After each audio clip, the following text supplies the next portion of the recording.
आज का पहला पाठ कुरिन्थियों के नाम संत पौलुस का दूसरा पत्र अध्याय 4 पद संख्या 7 से 15। हम हर समय अपने शरीर में यीशु की मृत्यु का अनुभव करते हैं। वह अमूल्य निधि हम मिट्टी के पात्रों में रखी रहती हैं, जिससे यह स्पष्ट हो जाए कि वह अलौकिक सामर्थ्य हमारा अपना नहीं बल्कि ईश्वर का है। हम कष्टों से घिरे रहते हैं, परंतु कभी हार नहीं मानते। हम परेशान हो जाते हैं, परंतु कभी निराश नहीं होते। हम पर अत्याचार किया जाता है, परंतु हम अपने को परित्यक्त नहीं पाते। हमको पछाड़ दिया जाता है, परंतु हम नष्ट नहीं हो जाते।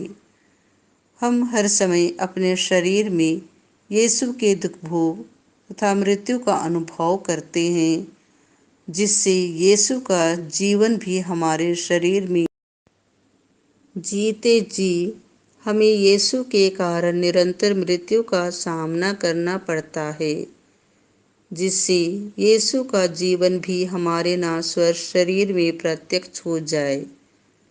इस प्रकार हम में मृत्यु क्रियाशील है और आप लोगों में जीवन।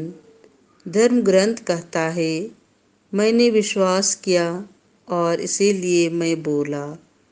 हम विश्वास के उसी मनोभाव से प्रेरित हैं। हम विश्वास करते हैं और इसीलिए हम बोलते हैं। हम जानते हैं कि जिसने प्रभु यीशु को पुनर्जीवित किया है, वही यीशु के साथ हमको भी पुनर्जीवित कर देगा और आप लोगों के साथ हमको भी अपने पास रख लेगा।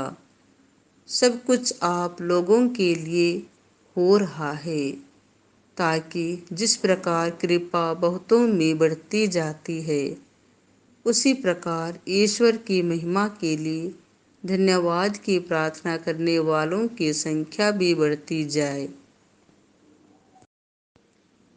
संत मत्ती के अनुसार पवित्र सुसमाचार अध्याय 20 पद संख्या 20 से 28।